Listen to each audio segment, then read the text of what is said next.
So I'm recording now. You have a All right. beautiful view behind you.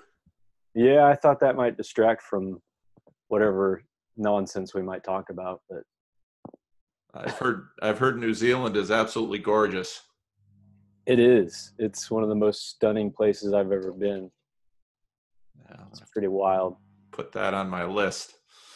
Yeah. So Yeah, are you on vacation? yeah, we're doing a little vacation, traveling, just camping through, kind of doing a loop through the South Island. I'm with my wife and we're just camping out mostly, but we stopped for Airbnb Okay. and they have quite the view. Oh, they sure do. That's We're in Queenstown, so that's kind of like pretty far south by some lakes. okay. Okay. Yeah, that looks absolutely gorgeous. That looks like one nice place to. Well, looks like one nice place to be. You and a whole bunch of sheep.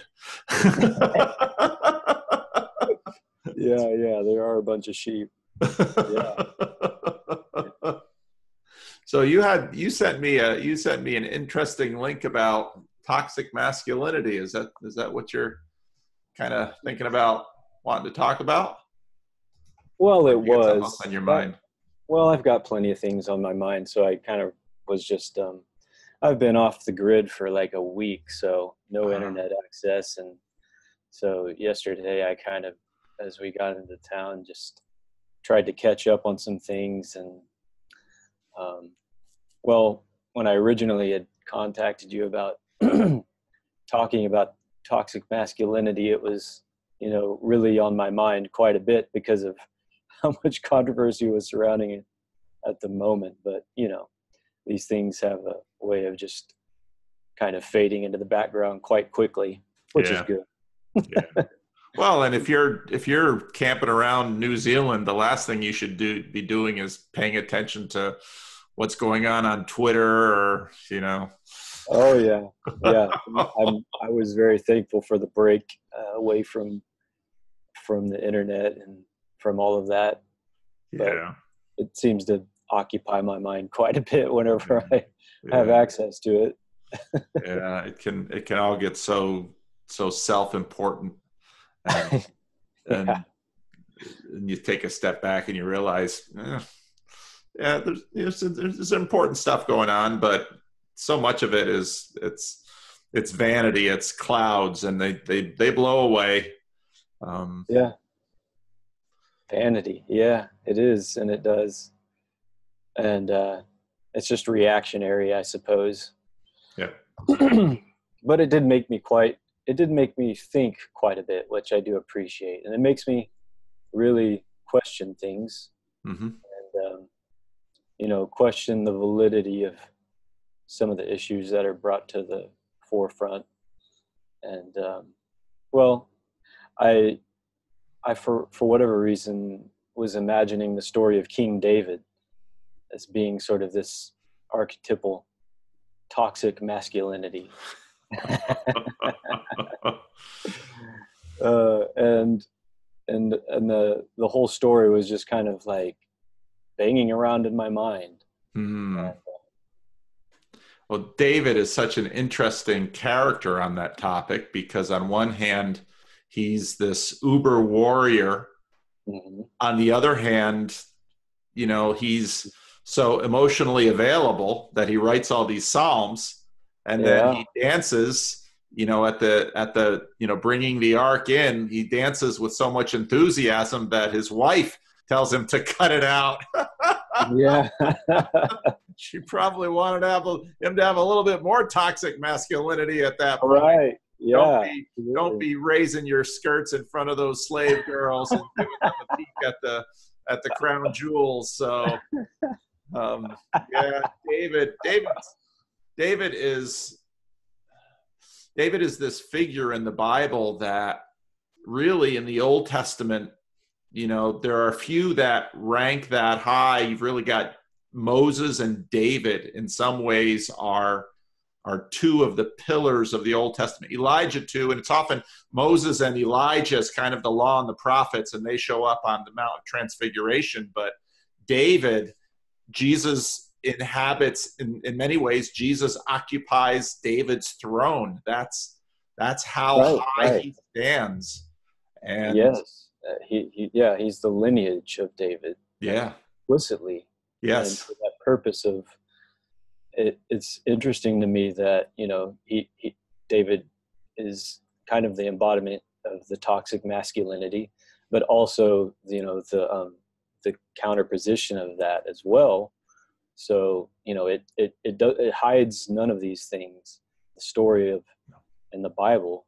So that's why I was, going back to this story is just almost like, it's like a Harlequin novel at some points. Just reads like it, which I love, it like really speaks to the humanity of it all.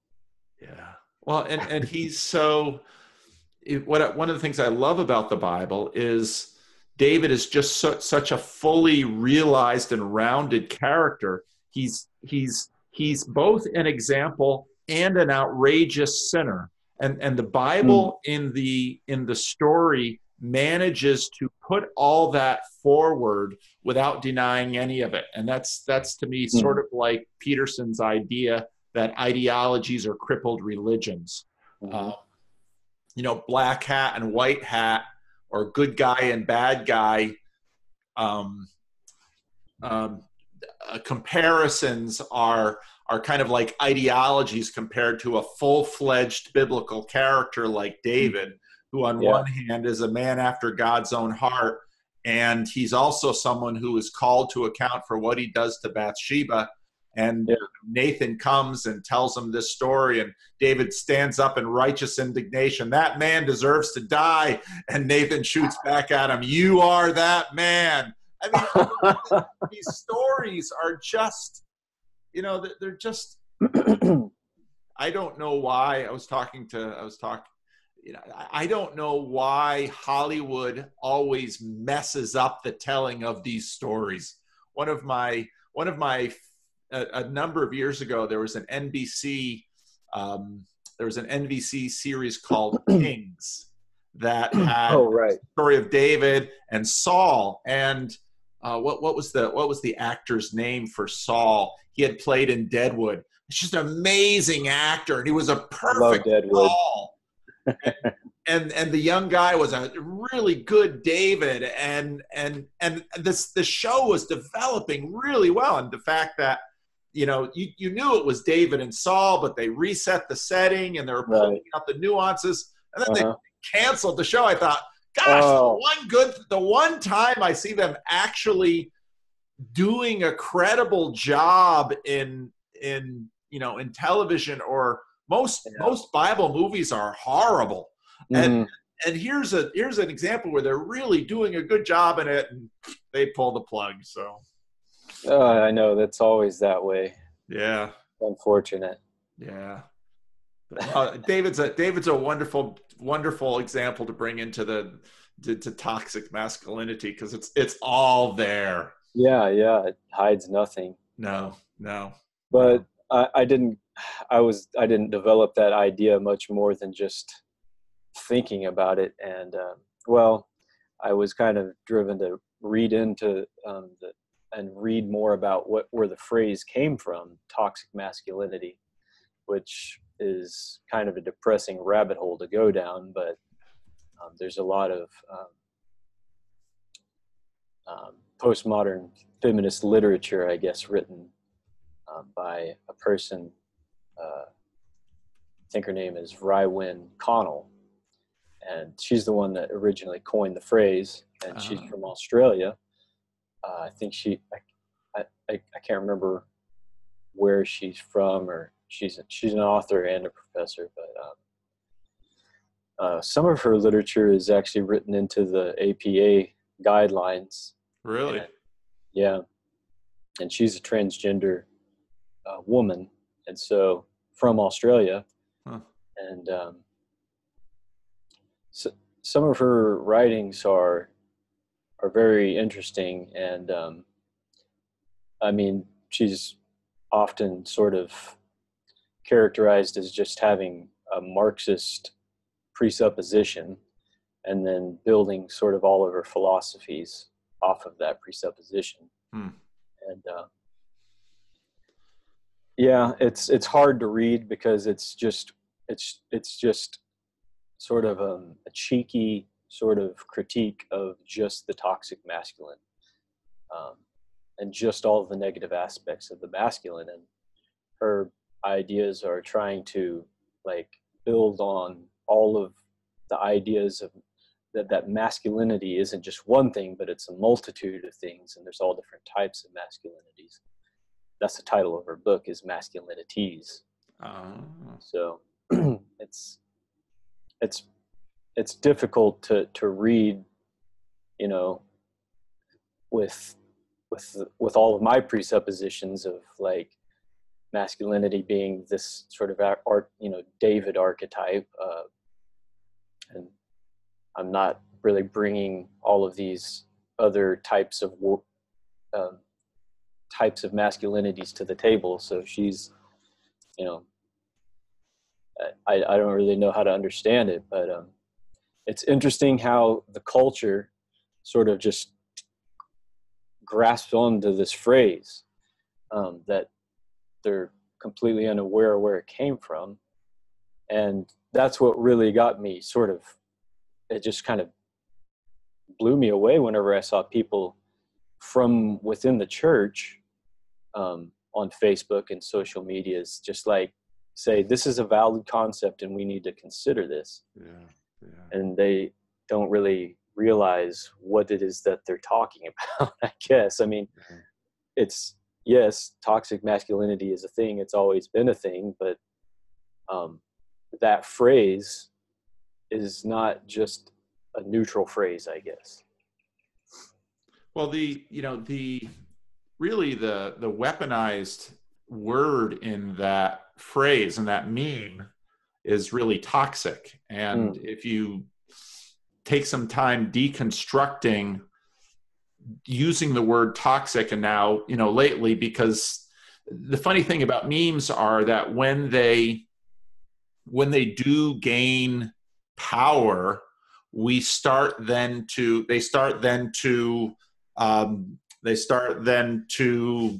mutate. And so toxic now gets mutated. It's just like Watergate and Gamergate, and that you always have, gate gets tacked onto any scandal. So, the weaponized meme just goes and goes. And toxic, same thing has happened with toxic. Okay. But if you would stop and think about, okay, well, what do we mean toxic? Well, we use toxic because, well, that's obviously a metaphor on poison.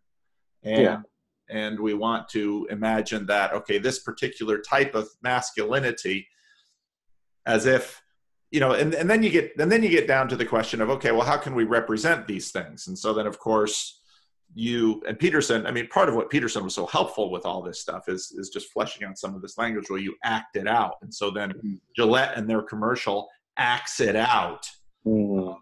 And it was funny because while that whole thing was going on, I was talking with my wife because she teaches in a school, and we were talking about how sometimes people, as a pastor, sometimes something will happen in someone's life and they got to talk to me right away.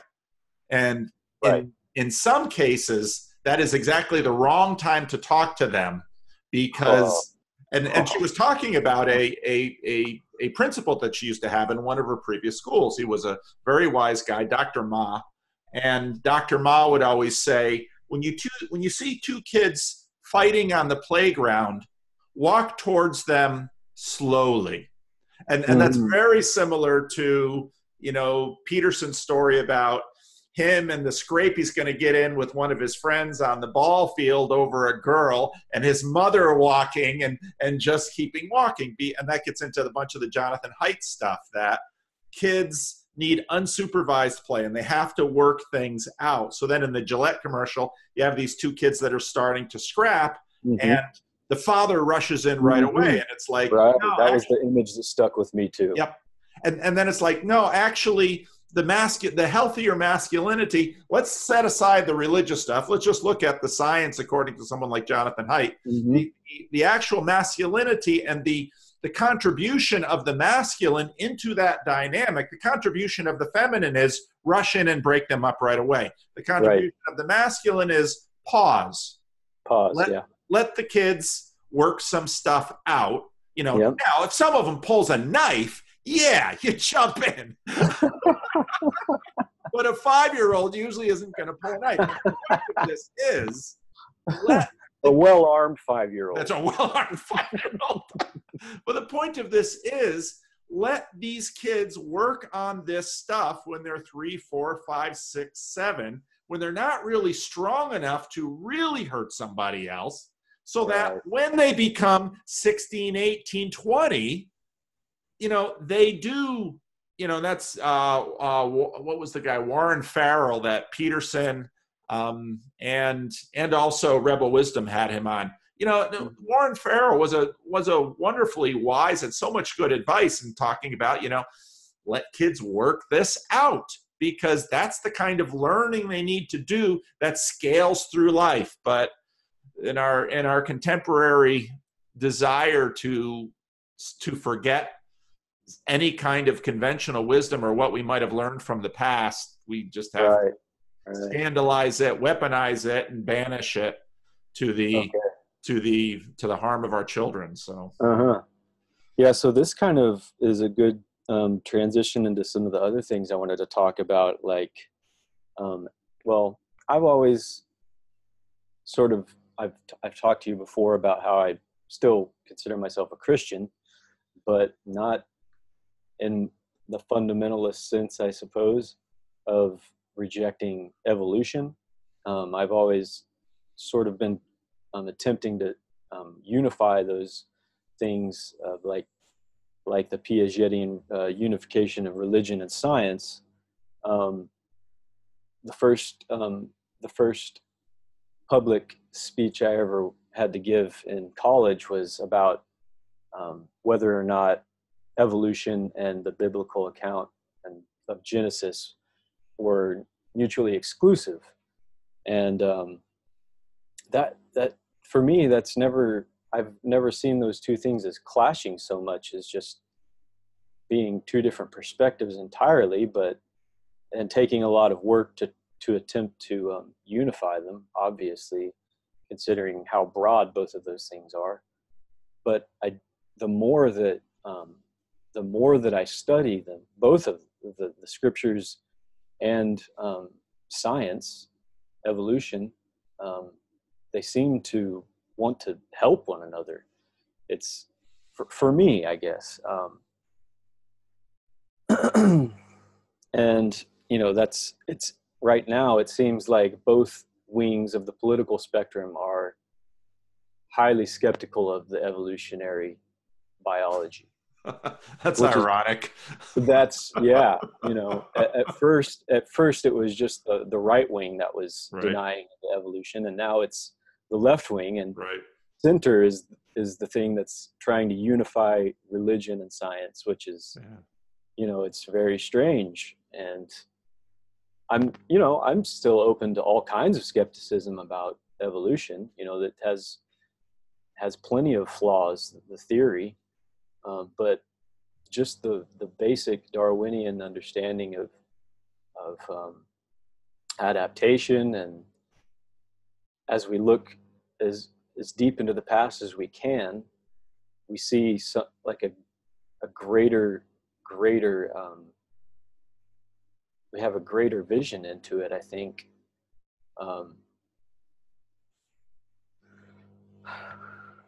But I'm not sure where I was going with that. It's a difficult subject, and you know, Esther O'Reilly, if you know we post this and she sees it, which she usually does, she's going to have about 20 tweets for me. And but you know, evolution, the word is about, you know, one word is about as low resolution as possible, and the better we up the resolution on that word, the better conversation we can have, which in my tradition is of the two books. The two books being special revelation, the Bible, general revelation, you know, everything that we get from out here in science and empiricism and rationality, so on and so forth. So it's one of the things that, the Metaphysical Club, which is one of these books that Peterson has on his list, one of the great points in that book that Menard makes is that what Darwin adds to the evolution conversation is and it's really interesting, is the assertion that this happens without purpose. Right. So evolution in that very narrow vision is obviously been completely, it's obviously way more than that. Right. And that's usually where, and it's interesting because if you look at that, you can then ask the question, okay, why at that moment did it take that turn when prior to that and afterwards, there are plenty of Christians that basically said God used processes to create the world. Okay. That's not that in fact, there's nothing that in Genesis 1, there's a process of creation where it's God speaking, and then it's let the earth bring forth animals and let the seas bring forth. I mean, there's even in the Genesis 1 account, there's process. So, right. But I think your observation that it's very interesting, because if you would ask someone 15 years ago, most of especially the new atheists were continuing the early 20th century optimism in their camp that science is going to run the field. And it's only these recalcitrant Christian fundamentalists who are going to court in Kansas and other places in the Bible Belt that are trying to fight, evolution and science in public school. And so once we clear out these Christians, then we will inherit the land. And the irony is that, they haven't managed to clear out the Christians, but now they look over their left shoulder, and all of the people that they thought were safe are now saying, well, boy, girl, this is just assigned at birth by bigoted obstetricians that when they see a penis, they say, boy.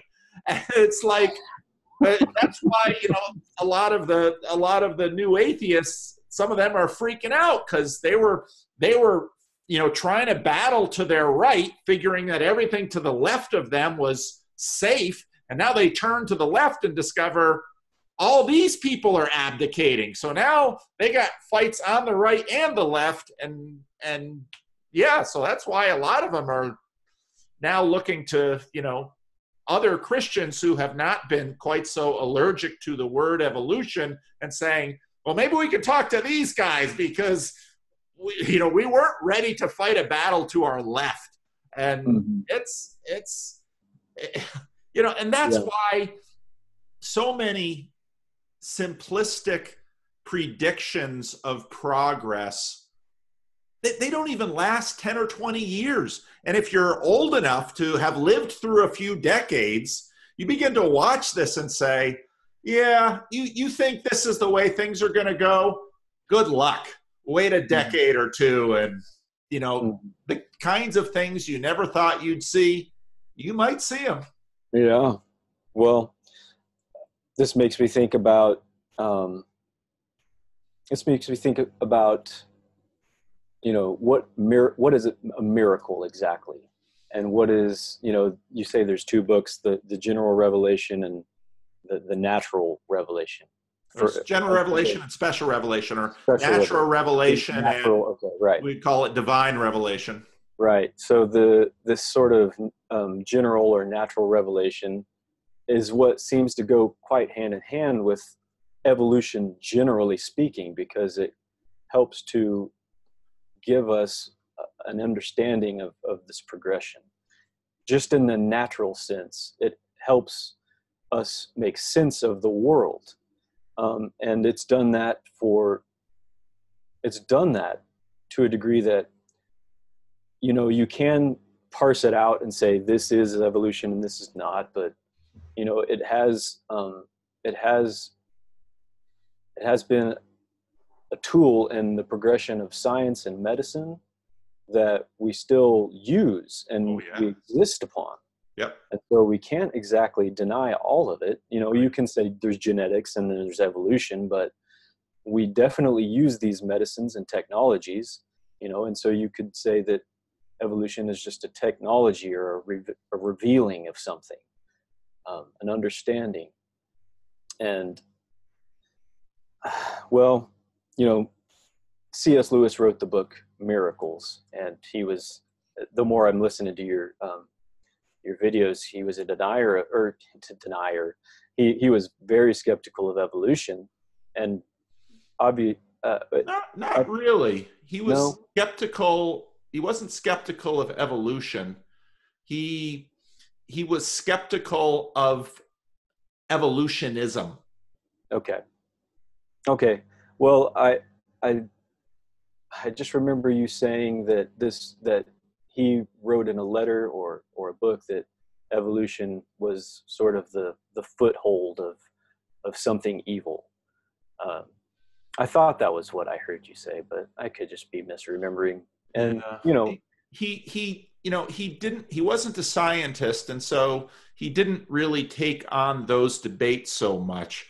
But similar to someone, let's say, like Alvin Plantinga has actually been more aggressive in that. Plantinga's more pushed things like intelligent design, which again, once you say that word, there's a low resolution word that'll cause a lot of commotion.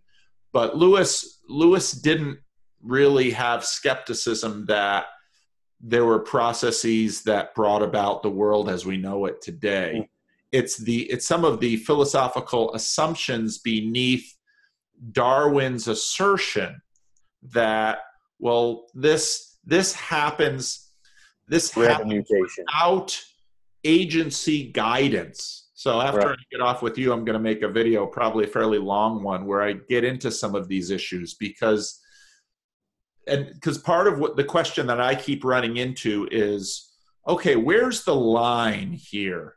And I've been reading Michael Pollan's book on psychedelics. And one of the things I'm going to point out in that video is a number of places he's really wrestling with. He wants to keep the idea of spiritual, and he wants to keep the idea that these psychedelic drugs are in some ways revelatory in some significant sense, psychologically, interpersonally, and then spiritually. But he keeps having, I don't mean supernatural. It's that word right there, supernatural, which is itself a very modern conception that's where there's a line, and people, for sake of pride, say that line I won't cross. Right. And Lewis would, along with many who believed in, the older term was theistic evolution, that God works through processes. And that's, I think, a very biblical idea, because the Bible, being very much a history book, would say that God works through historical processes to achieve goals he wishes to achieve, including David, Jesus, Moses, and that's why within my theological tradition we have this idea of organic inspiration, that God moves through history. And so the idea that he would move through a biological process, even a very long biological process, isn't in any way out of bounds to my conception of the way God works in the world. Yeah. Well, maybe it's this split world problem that you often bring up, that we're attempting so desperately to unify the general revelation and the special revelation, and they just won't have it. I don't know.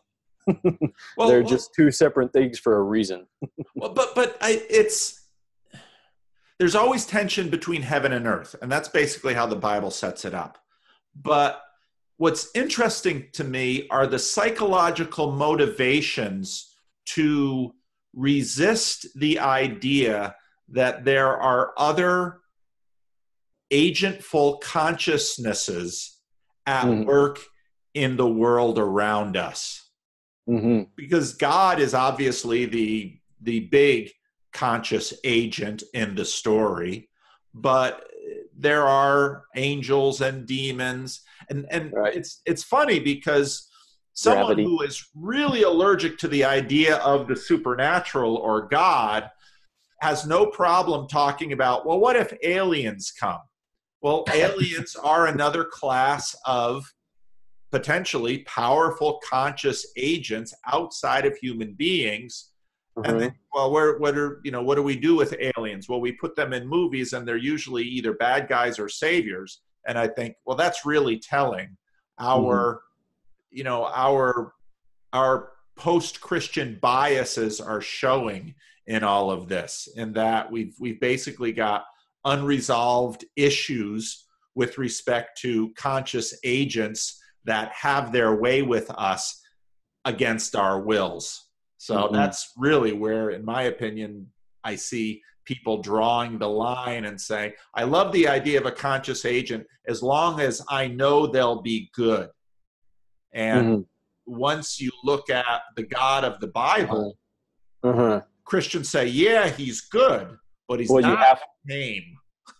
Yeah, you have to say he's good because you don't believe it. I don't know. Or exile him.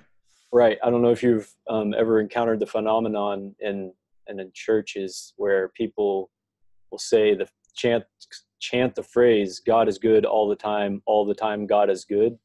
That's always just bugged the hell out of me that people do that, because I'm like, why that? Where did that even come from? And it's obviously because you don't believe it that you have to say it. It's not because you believe it so deeply. That's right. So and the Bible puts us, again, just like the story of David, the Bible puts us in this territory where the Bible is easier. It's easier for characters in the Bible to admit that God is strong. Right. Or we don't know what good is. His goodness. And so that's, especially in the Old Testament, that's a subject of serious theological debate ongoing. You get to the New Testament revelation of Jesus, and that's where you really get this very out loud declaration of the goodness of God. But whether or not we're going to like what this goodness looks like continues to cause us anxiety. Anxiety, yeah, plenty of that. Yeah, well, okay, so he's judging. Well, I don't know if I like that. Well, why don't you know if you like that? Because what if he judges the way I don't think he should? Okay, well, yeah, of course. That's what we always have with other conscious agents who have power. Yeah. So we put ourselves in the place of this judge, and then what happens? That's right. And now we're back to the beginning of the story, where part of the Adam and Eve story is we looked at God and said, yeah, but we'd really rather be in charge. And then Adam and Eve look at each other and say, well, as long as you defer to me. In other words, it's all about Tolkien's ring. I want to be in charge. It's my world and welcome to it, to rephrase an old thing from the television 60s. Okay, there's your Tolkien reference. That's right. Obligatory Tolkien reference. Yeah. Well, I am in Hobbiton. That's there's right. a beautiful rainbow. Can you see it? Wow. Oh, man. Oh, yeah, I see it. Yep. Oh, there it is. Oh, my goodness. Wow, that's wow. Cool. Yeah, I'll tell you, I'm going to Australia, and I'm looking forward. That's right. I was going to ask you about that. Yeah, so there'll be a conference on March 30 in Melbourne, and I'll continue once the official flyer is done, I'll post that on my channel, and I'll be preaching a couple times the Sunday after in some other churches, but I'm, Is it through your congregation or what? No, it's a group of people in Australia that reached out to me and invited me to come. Oh, cool. And so I should really be promoting it like crazy, because the tickets at the door pay for my trip. But Yeah. it's I've never been to Australia, but I'm going to spend a week of vacation ahead of time there, just because I don't want to have crazy jet lag. And Yeah. if I'm going to fly to Australia, I want to see some stuff, you know? Yeah. Yeah. So, It's in Melbourne, right? yeah, it's in Melbourne. So, Cool. then my wife's like, is New Zealand near there? Can we stop there? I'm like, honey, it's only so. She's the one that has to take time off work. I got to take vacation time too, but so it's like, well, maybe we'll do Australia another trip.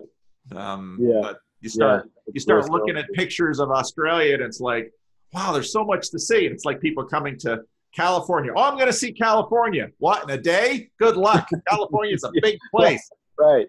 Hey, California is near Texas. Maybe we could stop by. That's right.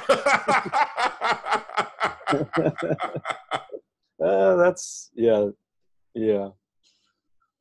Oh, well, I'm not sure if you have much time left. I've got maybe 10 more minutes. Yeah, go for it. Okay.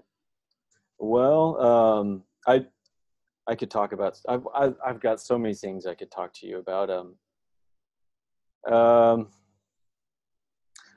I was going to chat with you about a correspondence that I had with Peterson, actually, in email, which was just like a couple of emails, and before he got, completely enormous and incontactable. But he got mobbed by the zombie crowd, of which we are a part. Yeah. Brain. Yeah. Wow. So I just sent him I was listening to Northrop Frye's lectures. Oh, yeah. I don't know if you ever got through all of those. I didn't. I should, though. They're Fry, he's so dry and slow as he goes. I love it, though. It's so perfect. It is. It's fun. Yeah.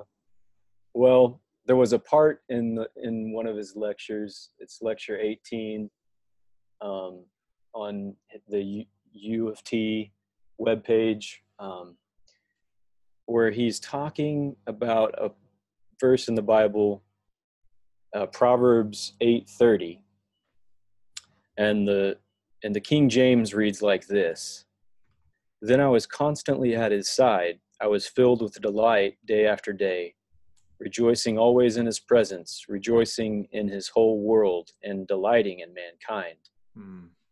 And what Fry says about this scripture, he's talking about the language. This is the Bible and English literature is the name of this course.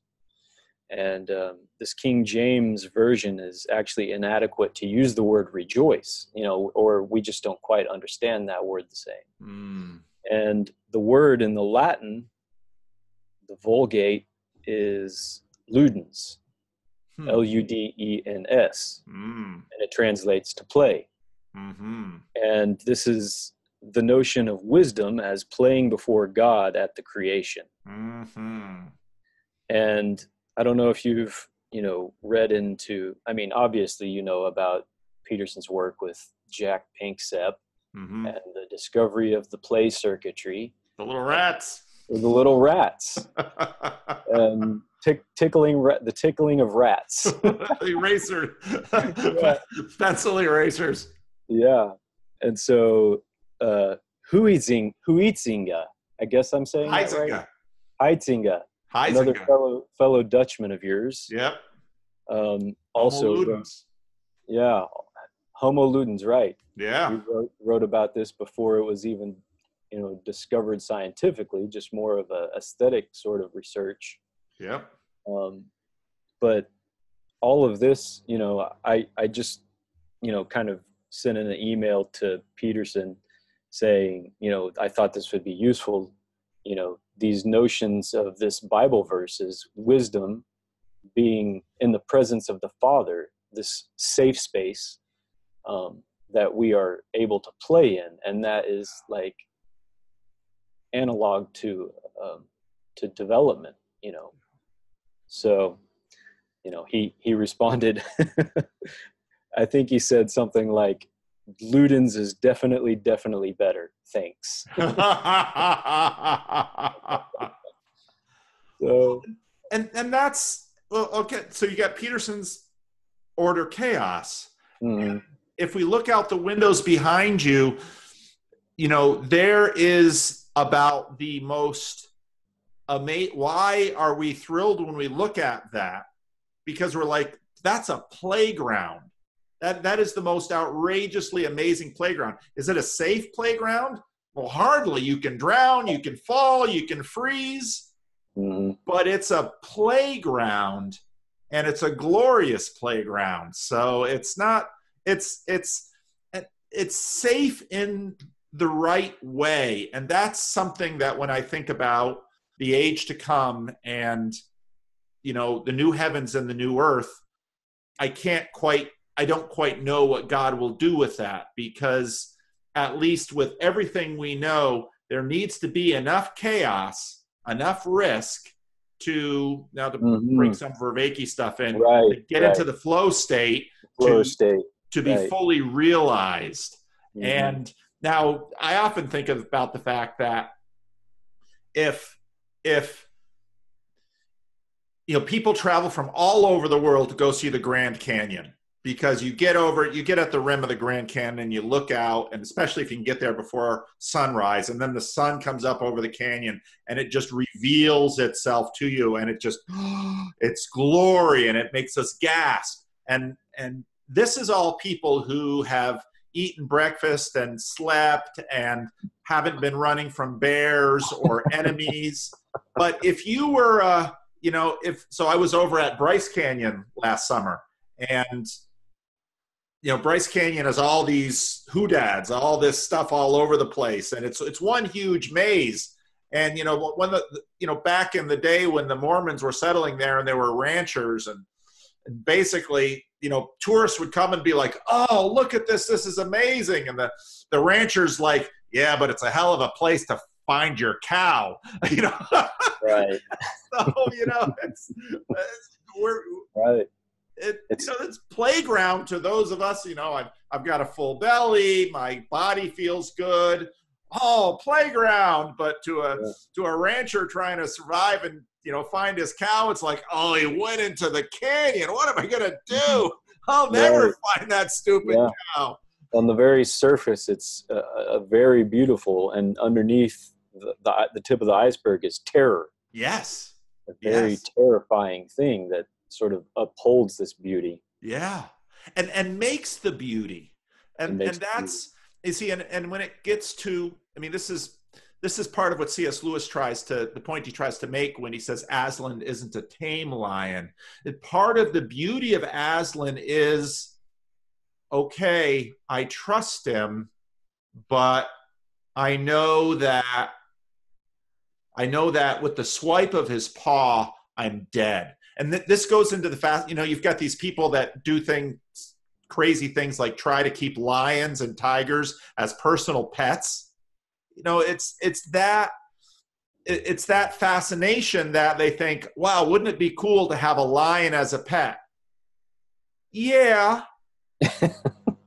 But the only way that works is if you make it less of a lion. Right. And so then you find the sad stories of chain link cages and animals with disease, and it's ugly. Right. Because, and that sort of breaks down our categories of what is a lion exactly. Yes. So instead we have these house cats. So my daughter last summer, there was a stray cat, a kitten, tiny little kitten my daughter brought in. And so we've been, she went back off to college. It's like my daughter adopts cats and I get to take care of it. And she's graduating from college. She'll be back. Then it's her cat. But, I always joke with my kids that if this cat had 200 more pounds, we'd be prey. It's only because the cat is 10 pounds that, cat gets ornery, tries to bite us, and we just smile because we just laugh. Yeah. I'll pick it up and throw it off the table because they always land on their feet. Amazing creature, but the only way it works is because the cat's only 10 pounds. Right, they are entertaining. Yeah.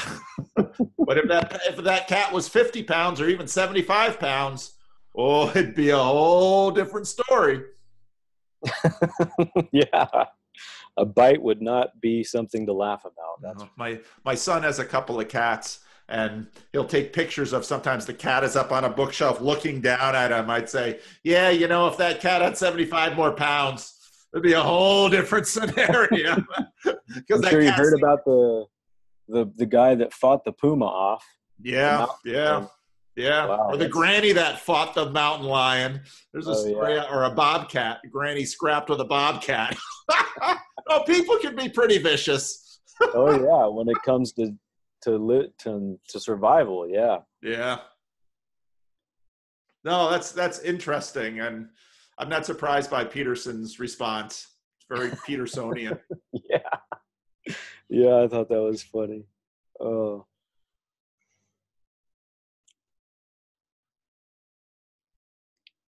Oh, well, I probably should let you go so we can get on the road. All right. About to travel a little bit further before we fly back home. So, well, thanks for interrupting your vacation, and I think this was a good conversation. Do I have permission to post it? Yeah, please do. Good. No, I thought this was a fun conversation, and thanks for the sharing that beautiful New Zealand scenery. Yeah. And enjoy the rest of your trip, and thank your wife for giving me a little bit of your precious vacation time. Okay, I'll do that. Okay. Thanks a lot, Josh. Take care. Right, bye. Bye-bye.